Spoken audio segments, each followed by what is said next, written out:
வணக்கம். சற்று முன் கிடைக்கப்பெற்ற மிக முக்கியமான செய்தி ஒன்று வெளியாகி உள்ளது. திமுகவின் 44 மாவட்ட செயலாளர்கள் ராஜினாமா. நண்பர்களே, இந்த வீடியோவிற்கு ஒரே ஒரு லைக் மட்டும் சப்ஸ்கிரைப் பண்ணிருங்க. 2026 சட்டசபை தேர்தலில் ஒட்டுமொத்தமாக திமுகவும் திமுகவின் கூட்டணி கட்சிகளும் 200 தொகுதிகளுக்கு மேலாக வெற்றியடைய வேண்டும். ஒவ்வொரு தொகுதிகளில் திமுகவின் வேட்பாளராக இருந்தாலும் சரி, கூட்டணி கட்சியின் வேட்பாளராக இருந்தாலும் சரி, களத்தில் தொண்டர்கள் தான் அதிக அளவு முக்கியத்துவம் கொடுத்து வேலை செய்ய வேண்டும். மாவட்ட செயலாளர்கள் இதற்கு முழுமையான பொறுப்புகளை ஏற்க வேண்டும்.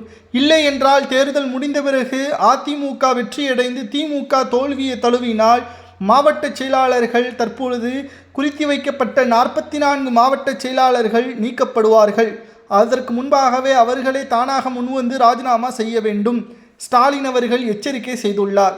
ஏனென்றால் இந்த 44 மாவட்டங்களில் மட்டும்தான் தற்பொழுது கூட்டணி கட்சிகளின் வேட்பாளர்களுக்கு எதிராக சதித்திட்டங்கள் நடைபெறுவதாக ஒரு குற்றச்சாட்டுகள் கூட்டணி கட்சிகளிடமிருந்து முன்வைக்கப்பட்டு வருகிறது.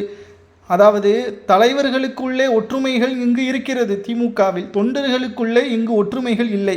ஏனென்றால் 60 ஆண்டுகள் 50 ஆண்டுகள் திமுகவில் பயணித்து வருகின்ற தொண்டர்கள் திமுகவின் தலைவர்களை காங்கிரஸ் கட்சியின் நிர்வாகிகள் அவதூறாக பேசுவதை எப்படி தாங்கிக் கொள்ள முடியும்? நீங்கள் பதவிக்காக உங்களது தகப்பனாரை விட்டுக் கொடுக்கலாம். தொண்டர்களாகிய நாங்கள் எங்களது தலைவரை விட்டுக் கொடுக்க முடியாது என்று ஒரு சிலர் காங்கிரஸ் கட்சிக்கு எதிராகவே செயல்படுகிறார்கள். நெல்லை போன்ற மாவட்டங்களில் காங்கிரசின் வேட்பாளர்கள் தோல்வியைதான் தழுவார்கள் என்ற தகவல்களும் நம்மால் பார்க்க முடிகிறது. இதனால்தான் திமுக அல்லது திமுகவின் கூட்டணி கட்சிகள் தோல்வியடைந்தால் மாவட்ட செயலாளர்கள் தானாக முன்வந்து ராஜினாமா செய்ய வேண்டும் என்று ஸ்டாலின் அவர்கள் அதிரடியான அந்தர்பல்ட்டி அடித்துள்ளார்.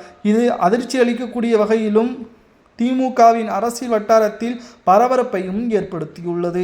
இந்த தேர்தல் தான் திமுகவின் அடுத்த கட்ட வாரிசாக இருக்கக்கூடிய உதயநிதியை திமுகவின் தலைவராக பொறுப்பேற்கக்கூடிய ஒரு சூழலை உருவாக்கும். ஒருவேளை திமுக இந்த தேர்தலில் தோல்வி அடைந்தால் நிச்சயமாக உட்கட்சிகளில் மோதல் அதிகரிக்கும். அதே சமயத்தில் தலைமை பொறுப்பு கனிமொழியா உதயநிதியா என்ற பிரச்சனைகள் வரும்.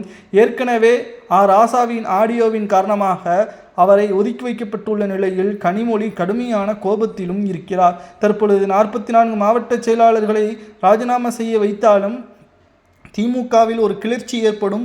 இது ஸ்டாலினுக்கு நல்லது இல்லை. ஸ்டாலின் எடுக்கக்கூடிய முடிவுகள் தற்பொழுது தவறாகவே இருக்கிறது. அவர் பதவியேற்றதிலிருந்து தொடர்ச்சியான வெற்றியை பெற்றார். ஆனால் இனியும் அவரால் வெற்றி பெற முடியாது. ஒட்டுமொத்தமாக திமுக ஆட்சி நம்பகத்தன்மை இல்லை, மக்களை ஏமாற்றக்கூடிய ஆட்சி என்று மக்கள் தீர்ப்பளித்து விட்டார்கள். இந்த தேர்தலில் நிச்சயம் பார்க்கலாம்.